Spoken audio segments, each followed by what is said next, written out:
Brothers of the world. You know that it's time for the brothers of the world. You know that it's time for the brothers of the world. Alrighty. Hey, welcome, Johnny. What's up, Chuck? What's up, peeps? What's We're going here, episode 7, to break down the fucking shit that we just witnessed, bro. And sorry guys, but Johnny, we didn't do breakdowns for these last two. The week was super congested. I mean, we had life. We had life. Yeah, we had life. We had a lot of shit that we had to do. But also, I mean, we had freaking 3 events in 8 days. I don't know how many fights that was. But that's why we're coming back with a recap video that's going to go ahead and recap a lot of the big events that happened within these 3 fights, or these 3 fight nights and the 1 pay-per-view. So we are going to recap everything, right? Or we're gonna go over the important stuff. But before we do that, make sure you go ahead and like and subscribe. Make sure you comment in there. Let us know. Turn that notification thing on so you know whenever we post and you never miss out. Exactly. Everywhere. Hit our Facebook, Instagram, whatever. Like all of that stuff. Of the world. So let's start us off with the biggest highlight. Let's just start, with whatever caught our minds, and we'll just fucking go from there. Oh, come on. Whatever caught our minds. The biggest highlight is easily Dustin Poirier, the Diamond, knocking out Conor McGregor in the 2nd round. And fuck yeah. I did horrible picking fights that night, but I did get that Dustin Poirier one. And damn, Johnny was doing really bad, guys. Embarrassed. I wanted to just can we just not do this podcast anymore? Because people are not gonna take your picks. But you really redeemed yourself in the main card. Yeah. And I was impressed, bro. And dude, what did I say when it was I was 7-1 from the prelims, and I'm like, man, I'm gonna start betting because I'm really lucky right now. Turns out when the main card happened, Johnny started winning all, and I started fucking losing. So yeah, that's how betting works, folks. Yeah, you put money on the line, you put money where your mouth is, and you know what? You bite your tongue all the time. Yeah, all the time. The hair of the dog. You know what the theory is? So you're hungover from drinking alcohol the previous night, and the cure for that hangover the next day, more alcohol. Which is like a shot, Yeah. Hair of the dog that bit you. That's what I'm saying. Cool. Hair of the dog. Anyway, going into this fight, guys. Johnny, dude, when I know it's a fucking shocking fight, bro, and there's just so much hype that builds up to it, is whatever happens, the end result, obviously this was a fucking crazy knockout, but when I'm left fucking speechless after a fight, dude, that's when I know it's okay, that's one of the, I was left this way with the Buckley, getting ahead of myself, with the Buckley-Alessio fight, but this same fight, dude, just left me, all I could utter for, the next 30 seconds was just oh my God. I didn't know how to feel, man. I was sitting there watching the fight with my brother-in-law, and he said, hey, bro, what's going on with you? You're usually up, you're pacing. It's a different You're reaction. walking back and forth. And I was like, you know what, man? I do that for fights that I'm real nervous about. For this one, I just wanted to sit down and enjoy, see what was going to happen. You weren't nervous for this fight? For some reason, it just didn't, I was excited for it, for sure. And then with the outcome, I literally jumped out of my seat. But Johnny, you know what it is? Okay, some fights you're nervous for, bro, but some fights you're so nervous, you kind of just don't know what the fuck you're feeling. You don't know how to feel about it. And I think it's your nerves, but it's something else. Yeah, I just it's sat beyond there. Nerves. I just sat there waiting for it to start and waiting for it to finish. And when it did finally finish, when he got that knockout, I was straight up shaking. I jumped out of the chair. I was straight up shaking, and I claimed it right then and there. Dustin Poirier is the 3rd best lightweight in all of the UFC history. 3rd best lightweight. I mean, it has to be. It has to be behind Khabib and BJ Penn, but definitely the 3rd best lightweight out there with that performance. I don't want to be one of these guys that's out here saying Conor McGregor is washed, because he isn't. No. But Dustin Poirier came out there with the game plan and easily. I mean, it made it look easy. He got through that 1st round and made it look easy there in that 2nd round. Well, you just brought up game plan. Let's talk about it. It just looked like Conor wasn't ready for leg kicks. And, bro, who expected a fucking takedown from Poirier? And then I think everybody did. I mean, what? You expected him to instigate a ground game? Well, I mean, let's look at what Conor's great at. He comes out there. He's a strong starter. He hits hard. Yeah, you want to take him down or you want to clinch Man, it. Conor should have hired you, bro. Because obviously his camp didn't expect a fucking takedown. Well, you know what? Look, this is what I'm saying is that we've always thought that Conor was this big strategist. You know what I mean? And he seemed like it coming up. He was levels ahead up in the game. But when he's talking in the post conference about, oh, I've never felt the leg kicks like that. I never anticipated it like that. It's like you never anticipated the thing that's been the most big evolutionary point in MMA striking in the past 10 years. Like, I understand in the last time you weren't fighting, people weren't using it as much. But leg kicks and low calf kicks have been the biggest thing in striking that have evolved besides Adesanya's team bringing in the feinting now. So it was like, what do you mean you didn't anticipate it? Like, and then if I saw a stat that in the past 7 years, Eddie Alvarez threw a couple of kicks in the first round, but in the past 7 years, the only person that landed leg kicks on Conor McGregor was Dustin Poirier in their first fight. So yeah, I understand when he's never felt the kicks before, but you got to prepare for that shit. You got to know that the only 2 rounds that Conor McGregor has lost in the first round was to Khabib and was to Chad Mendes, who took him down and wrestled him. So you got to know that they want to slow Conor down. You know what I mean? Okay. Let me tell you where I think Conor went wrong. Now that it's kind of making sense to me, but we heard him mention to maybe Ariel and other people where he said, I am going to knock out Dustin in 60 seconds. And we hear that. We're like, oh, that's Mystic Mac. He's trying to build the hype. You know, does he really mean that, or is he just saying that? But maybe he really did think, I'm going to catch him again. He knew that was his best option, too. And he really put all his eggs in that basket. He's like, he might land a leg kick 1 or 2, but I'm going to knock out in 60 seconds. He really, maybe thought that and trained, I'm going to put him away early. And then that didn't happen.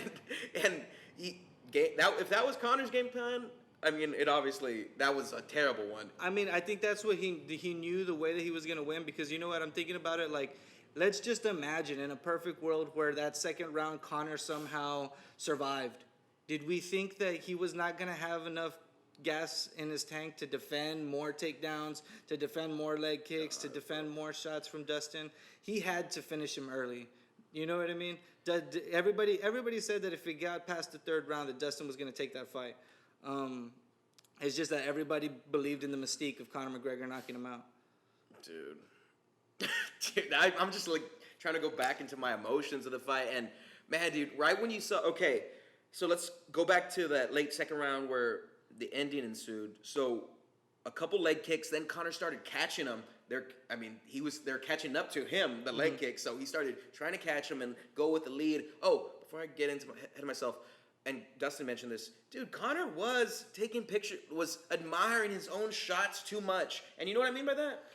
Picture, just for an analogy, a basketball player who shoots and is like, fuck yeah. He sits there and looks at it. And Conor was like, and he was like, dude, get your hands back up. So he would do that and then check hook. Boom. Dude, stop taking fucking pictures. In the rewatch, I noticed that. I'm like, he's just taking pictures of his beautiful shot, beautiful throws. But that it's all a testament to Dustin Poirier's game, because when you see those things, when you see him throwing that 1-2 that with that big long straight left that he throws, so it's long. Covers 10 feet. It's right before that finishing sequence. Dustin Poirier dodged 2 of them, and I literally said, "Oh shit, he's got it. He just dodged both." Wait, would he dodge him and check?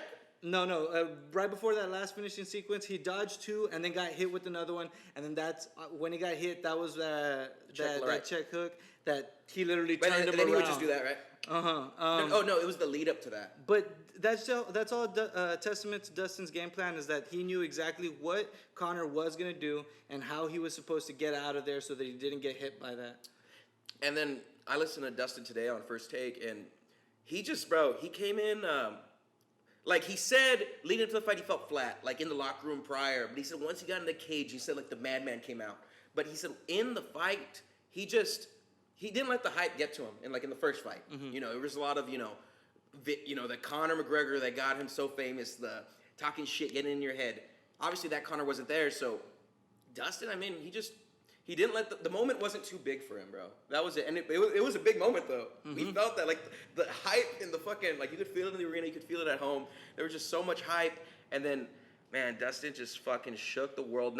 He was a plus 200 underdog, but at the same time, it's he was never out of that. You know what I'm saying? Like, it's a fight. Anything can happen. We know that. Yeah, and I think a lot of people scored that first round for Conor. I said it was a lot closer than people thought because of the takedown and the clinch work, and then Dustin landed his own. But Conor looked great. Conor looked great out there. It's just that your greatest right now isn't as best or isn't better than Dustin Poirier's.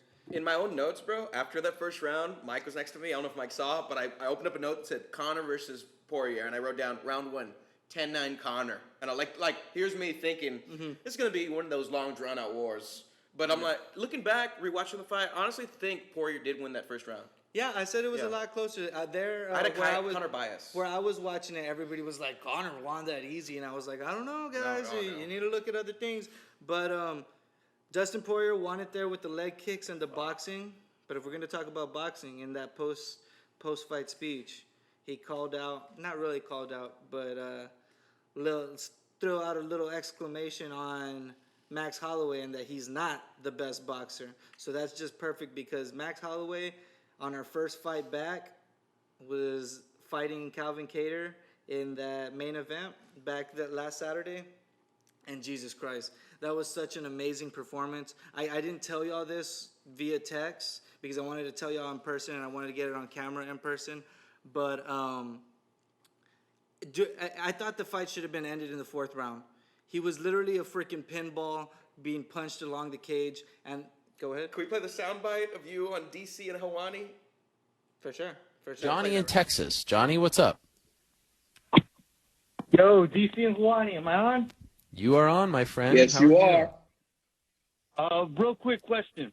What does it take for us to start looking at the intelligently defending rule in a different way? Because obviously a lot of these fighters are way too smart and able to take advantage when the ref tells them to move. And like Calvin Kattar, personally, thought I should have got stopped in the 4th round. I understand why he didn't. But like I said, people are taking advantage of this rule and just taking a beating. Is there anything that we can do to see a difference in that? Go ahead. I think that as athletes, these guys like Calvin Kattar, who showed that he is an absolute savage, when Herb Dean asked him to defend, asked him to show something, Calvin Kattar showed something and he fought. I don't necessarily know what you could do to change it just because we already get mad at referees for stopping fights at times. Imagine if the ref stops it too soon. We've also seen that where a ref has to interpret whether or not it was defense enough. I'm not sure there's anything we can do, Troy. I think you got to kind of live with the rules as they stand and hope that the referees continue to do the great jobs that they've been doing to this point. That one wasn't on Herb Dean, in my opinion. That one was on his corner, and we made a huge fuss about Calvin Kattar's corner going into that fight against Max Holloway, the quote-unquote New England cartel, as they're calling themselves. And their head coach, Tyson Chartier, is a great coach. But I thought going into the 5th, after the 4th, they should have thrown in the towel. He was not going to win that fight. He was taking too much damage, a historic amount of damage. They should have said, you know what? No mas, as the great Roberto Duran once said. You're listening to DC and Hawani right here on ESPN. For sure. We'll play that right now. Okay, go back. Yeah, I was on the radio with DC and Hawani. Yeah, I'm pretty much. Okay, Troy. Okay, Troy. But what's it called? Yeah, so I thought it should have gotten finished there in that 4th round. Then we come out in the 5th round, and I was already holding my face because of the damage that Calvin Kattar was taking. And then after he slips all those punches, I'm like gripping my face because I'm like, holy shit, now he's really putting himself in danger. No looking, slipping all these punches, then landing more. And straight up, when he started landing punches while screaming, I'm the best boxer in the UFC, the freshman came to play, I started crying. Straight the fuck up. I dropped 4 tears. Like, what is going on? What is going on? I'm dropping tears watching this guy beat the hell out. It was so much emotion, man. I told you, I wanted to come and say it here in person so y'all can make fun of me. Mike's wow, Johnny. We're going to cut that? And it's the Why truth. would you, straight no, up. I'm just kidding. No, straight. No, straight up. No, bro, it is. I mean, I know you're coming. I mean, obviously, I didn't fucking cry because I'm not a little. Anyway, I can see why you're crying because you're sensitive. It was a performance of all time. You know what I mean? And hey, let's not, bro. Let's fucking come on. The grittiness of Calvin Kattar. I feel bad for him, bro. That was damage. His face recovered well though. I saw him like a week later on Fight Island. I think he was watching on his Instagram. He was watching the racetrack, and his face looked a lot better. Not as bad as I thought he would have been, but God, I mean, he sounded good after the fight. I But wonder how many dude, concussions he actually absorbed in that fight. dude, from a when break, he you know? he went back to the corner after that 4th round. He was literally. Oh yeah, because his nose was broken. His nose was broken. I called it that ribs had to have been Why did broken they there. send him back out there? I don't know. And bro, I was thinking of like, come on, dude, be a fucking corner. The longevity of your fighter. If you want him to fight till he wants to. If you don't want him to retire early, fucking pull him, bro. He's not gonna come back and get the fucking knockout. He's already down to it. You know what I'm saying? Mm-hmm. And, Yeah. I mean, I appreciate the grittiness. I know he's the good old. Send me out there, I'll go out on my shield. Yeah. But come on, bro. Like this is the career path you made. If you want a longer career, which is to make more money, You need to save yourself. you need to fucking save yourself, From bro. literally historic damage. Over 700 strikes attempted, over 400 strikes landed, broke the record for most strikes on the face, most strikes on the body. Max Holloway by himself broke the record for most strikes thrown between two fighters in a fight. Come on, man. When you're taking that level of damage, And there's it no was- need to go back out there and take more. It was Three judges scored it 10-8. 3 rounds 10-8, right? Or 2 judges scored it 3 rounds 10-8. I think one judge even scored it a 10-7 or something like that because it was That's- 50-42 on one card. It was 50-43 on 2 of them, and on one of them was 50. You didn't see the official score card? I can't remember We'll looking post at them. them. Man, But yeah, no. like it was a complete domination that really he didn't need to get sent out there for that 5th round. But you know what? Without him being sent out there and taking all that extra damage, we wouldn't have got that amazing moment that made my little bitch ass cry. You are a little bitch ass crier. Little bitch ass crier right there. I mean, Hey, but Max really showed the fine line between rank number 1 contender and rank 6. Do you think he There goes it- out there and does it to Zabit? I There's a think gap. so. And that gap that I'm talking about might be the same gap between Khabib and the rest of the lightweight division. Yeah, maybe. That same gap. I mean, it's ridiculous. Third main event that we were covering was the one that happened on Wednesday at 7, 8 in the morning. Yeah, fucking early. Michael Chiesa completely dominating Neil Magny all 5 rounds on the ground game. Looks like a smothered fucking him. snake out there, bro. He did what Snaked he did. him. Yeah, he's got to change his name to the Anaconda. I know he's the Maverick, but the dude. What if he changes his name to Slytherin? What did I? He's gonna. Harry Potter reference. Only if he starts coming out speaking parcel tongue. Bro, what's it called? Yeah, bro. He was just. What did I tell you about it when we were watching the fight live? Michael Chiesa is like a piece of toast with jelly on it. It always lands on top. You know what I mean? He is always, no matter all the scrambles. Neil Magny did a great job. And Neil Magny was the peanut butter. No. Oh. It's because it No, I toast. get it. Yeah, I'm just fucking. yeah. But yeah, Neil Magny had some great attempts of getting back up, whether they were wrestling switches or Too the few and butterflies. far between. That's what it was. I mean, he tried a lot. It's just that Michael Chiesa, we saw him do this to a smaller guy in Diego Sanchez, but this was a guy, Michael Chiesa had even said it, that Neil Magny was the first person that was actually bigger than him, and he did it the exact same way. He looked like an octopus just swallowing him whole on the ground, and fucking Michael Chiesa, bro. And we looked it up mid-fight. He's not even a black belt, right? I think he was just a purple he's belt. a purple belt. Yeah, so, I mean, he still needs, right? It's purple, brown, black. I believe so. Yeah. So he looked like a black belt out there. Is what I'm saying. I mean- he knew. Whenever I saw him mounted and he was gonna lose the top position, he would do the good old anchor, the leg, Yeah. and slither and still be on top. So his ground game was just phenomenal. He outclassed Magny. I actually picked Magny going into the fight. I thought Magny's a good wrestler too. I mean, he relies more on his striking, as we saw against Robbie Lawler, right? He kind of Did a little bit of both. outstruck. Yeah, that's what I'm saying. I thought he was gonna be able to shut down Chiesa's takedowns, but Chiesa it wasn't really any wrestling takedown. It was a lot of jiu-jitsu trips, right? And I think that's the next biggest things we see a lot of.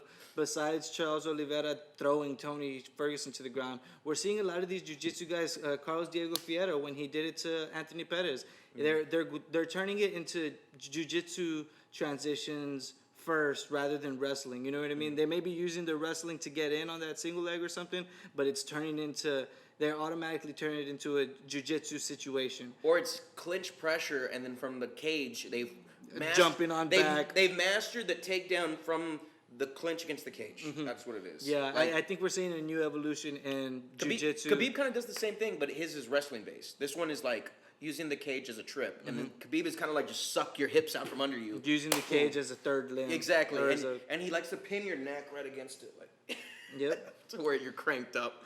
But yeah, Chiesa looked phenomenal. He called out Colby Covington. That's cool, but that fight won't happen before the Masvidal fight. Nah, I think we're gonna get that Masvidal This fight year. next. So I don't know what Chiesa is gonna get next, but I don't think it was a wasted call out though. That was an argument. Do you think it was a wasted call out? Because we already know Colby's like in line to fight Gamebred. Yeah, I guess kind of, but I don't know who. Like right now, I don't know Who else, he right? could fight. I mean, what is he ranked though? Is he like he's close to being a contender? I mean, he's probably, a contender. He's probably top 6 now. I'm not too sure. Okay. There we go, bro. Nice big sip. What else we got, bro? We covered the 3 main events from this past week. Let's talk about some co-mains. So we had Chandler making his UFC debut, man. Dude, I don't know. I don't even know if you can call that a debut because it looked like he had been around for fucking forever in the UFC. No nerves. Went out there, was smiling, was happy. What if he would have blown out his fucking knees, bro? Oh, and that backflip was super nasty. But I told my brother, I was like, yo, what's great is it looks like he's honestly happy to be there, or like that. He would rather be nowhere else than to be in that cage fighting. Honestly, when I saw him come out, I cried. Fuck this guy. Oh my god. Nah, but he did look real confident coming in. He was draped in the American flag. You know, he's really using that as a badge of honor. I think he's using it as like, I'm the American lightweight. But I mean, we also got Poirier in there. But he's trying to make it like, I'm gonna represent America against Russia when we fight Khabib. That's what he wants to build that up. I mean, hey, if he comes back, he's gonna be 29 in Chandler. I love the line, bro. 29 in Chandler. That's actually really fucking cool. It's funny. I like it. Yeah, man. Let's actually talk about that fight, though.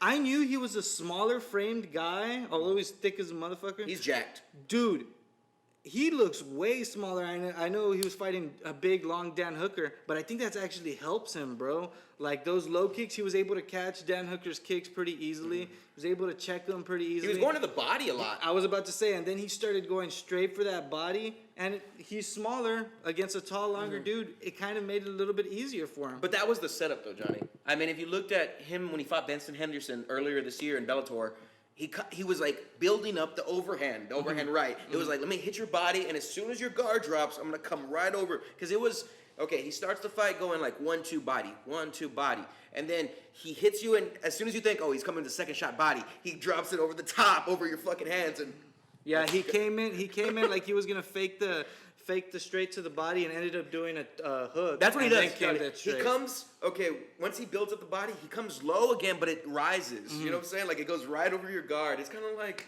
reminds me of like a question mark kick. Yeah. It's like you think it's going to hit your body, and then boom.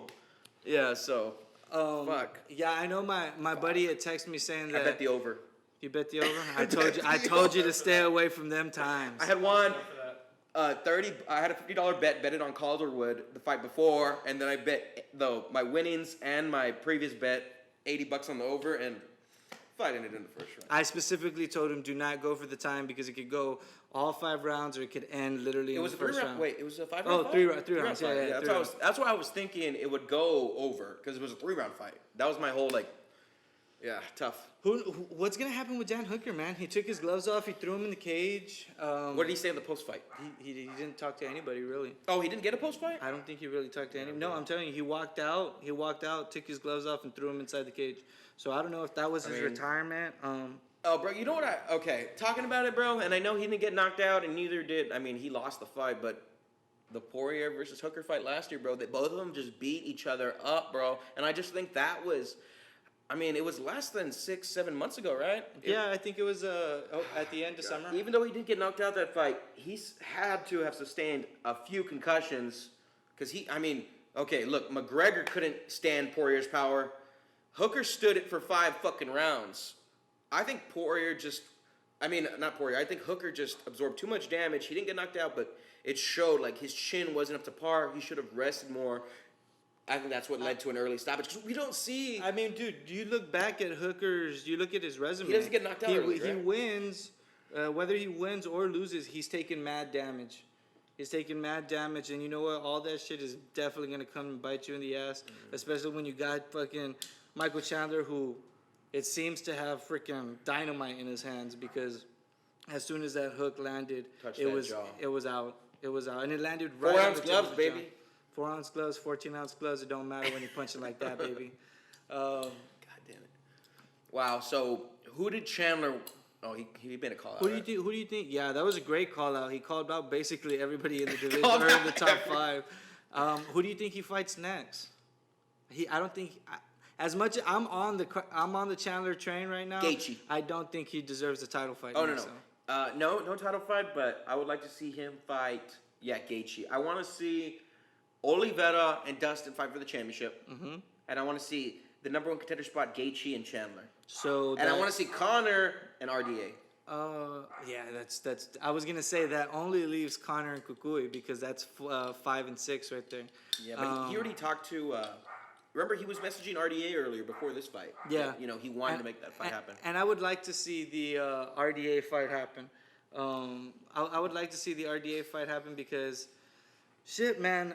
Like I said, I'm not gonna say Conor is washed, but if he doesn't make the proper steps to fucking change things in his game, the proper 12 steps to change stuff in his game and add Excuse new me, sir. Don't things. say anything during our podcast. Uh, Proper 12 steps. I think people will be able to catch on and beat Conor McGregor. I think even with Okukui, if he doesn't knock him out in the first round, what do you think is gonna happen there? So wait, you didn't like Conor's excuse that this was due to inactivity?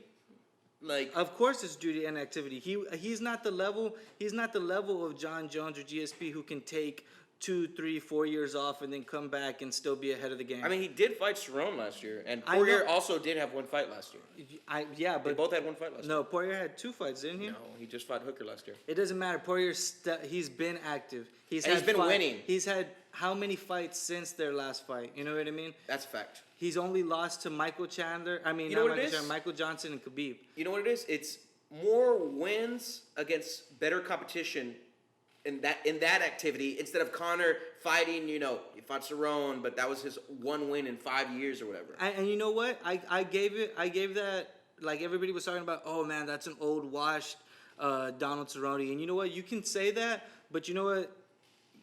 He lasted 2 rounds until his face was busted up against. Sounds like you, bro. Lasting again- only 2 rounds. At least I'm getting out of that first. But 10 minutes is good. come on, I'm trying to hit that 4. But yo, But no, I mean, even though he was washed, he lasted 2 rounds with Kukui, he lasted 3 rounds with Pettis, and fucking Conor took him out in 40 seconds. You know what I mean? Took him out in 40 seconds, landed 19 of the 20 shots. Conor is looking. Conor is looking as great as he has looked. I mean, he's never Diego gonna reach- Sanchez. What about Diego Sanchez? Conor versus Diego Sanchez next fight. I guess we're gonna give Diego Sanchez a big payday, but It's Nah, been talked about. but that's not gonna happen. What if, dude, UFC takes the Bellator approach that they have with Michael Venom Page and just lets Conor fight cans from here on out? Would you pay to watch the can fights? Nah, I mean, I think everybody, like, if Conor doesn't, he needs to pick his next fight very, very carefully, because if he And it needs to be loses, top 5, right? it would Okay, it what would do you have to think? be somewhere Conor's- around there.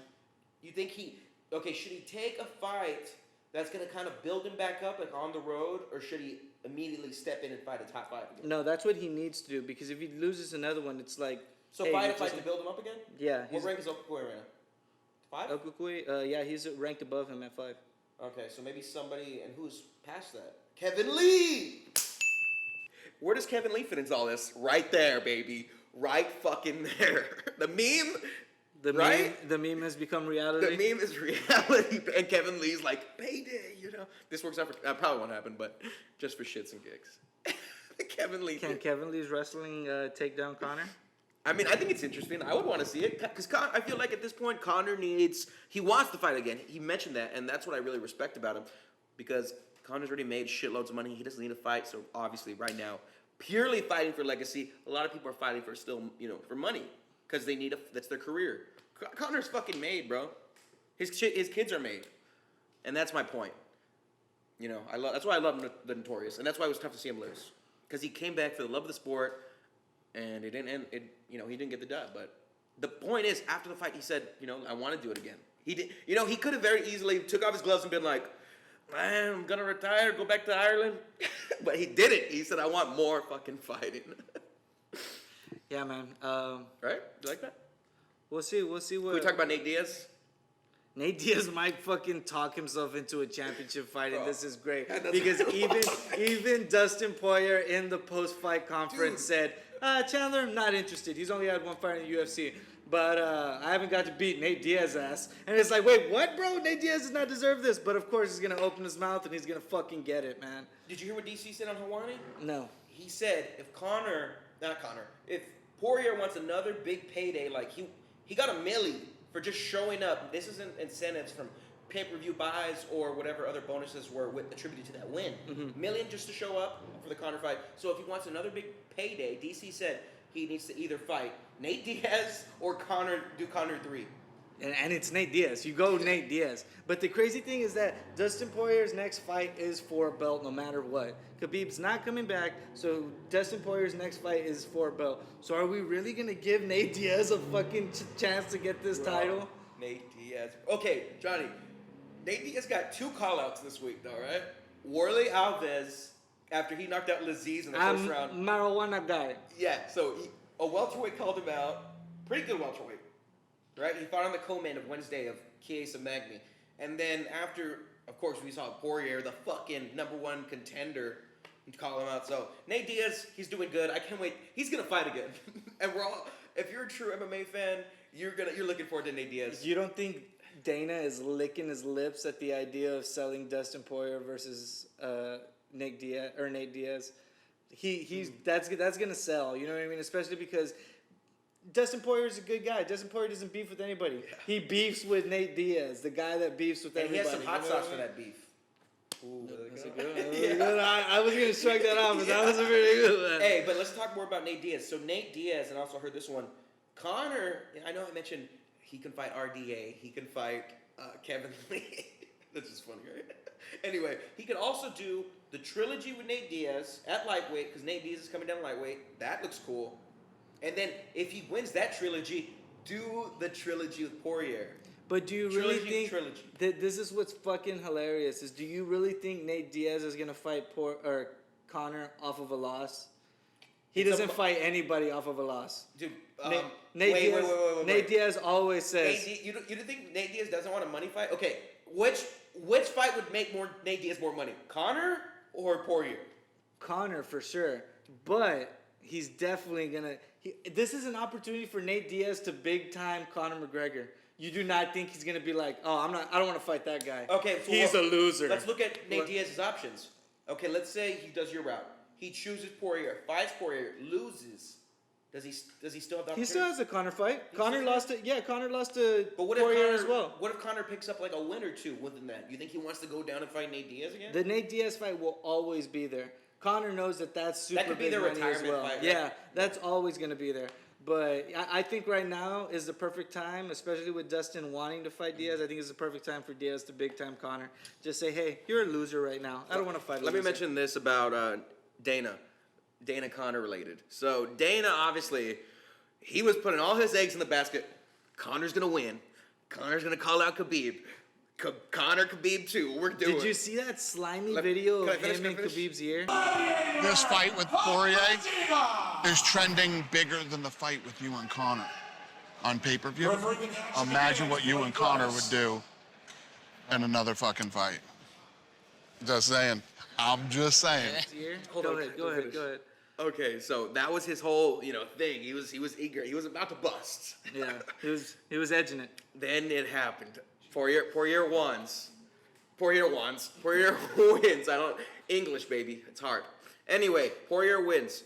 Dana's probably like, what the fuck? My dream's not gonna come true. But now, I think he's looking at it in a greater light. Obviously, Conor needs to do his part. So he's saying, in the post-fight conference, he said, this could be Rocky 3, where, Rocky was big, lost, and made the comeback story back to the, obviously this is like movie-esque, and it could lead to the biggest pay-per-view if Conor wins. I know it's a long road, and there's so many good challenges at the lightweight, but, that's just interesting, right? It's like Conor lost, but this could be the beginning of like, yeah, he came back, lost, but he still has, he's not done. He's not done. It's just that it's tough. Yeah, I mean, there are some glaring holes here in this last fight that I don't think it's just. Mixed martial arts is hard. I don't think it's just inactivity that's gonna fix that. Real simplification, right? Mixed martial arts is a tough sport. Real hard. It's real hard. Real difficult. Right there, casuals. But that was our recap for the weekend, man, or for this week that was just full of fights. Almost too much to keep up with. We had a lot of fight announcements. We've got it happened today. Ben Askren versus Jake Paul is legit. So Team Askren, baby. Hey, for everybody saying don't. I got Askren on this, baby. You can't. Okay, all I'm gonna say is you can't consider Jake Paul a lock despite Ben Askren's striking ability. He's a world-class athlete, amateur fighter. You can't say this is going to be a Jake Paul. I'm not going to say I'm on Team Askren, but I'm going to say I'm on Team MMA because... I like that. But all I'm saying is, obviously, Jake Paul can win. But I'm saying, like, Ben Askren can win, too. And I think he should be the favorite in this fight. Hey, props... look, he's going to be the underdog, right? Props... Yeah, he's going to be the underdog. Props to Jake Paul, man. The guy picked the fucking fights that are going to make him look good. Hey, Mike, but isn't that funny? A professional fighter...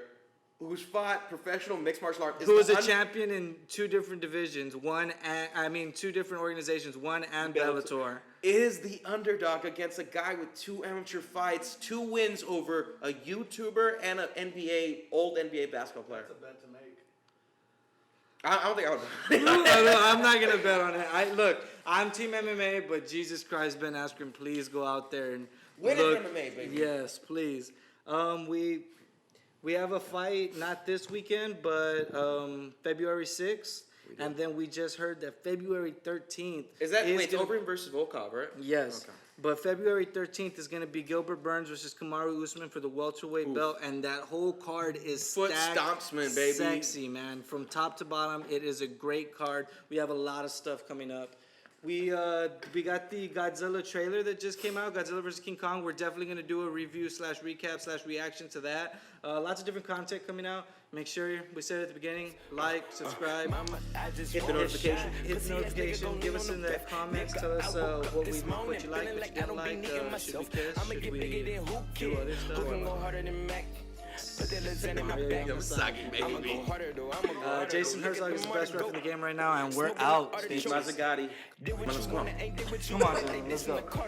I'ma flip me a bitch in the morning, no. I'ma flip me a bitch in the morning, no. I'ma flip me a bitch when my partners talk shit with my niggas. Ain't this why we in it? Ain't this why we get it? Made it back home. Pocket full of money, goddamn. Them niggas might smile when they see him.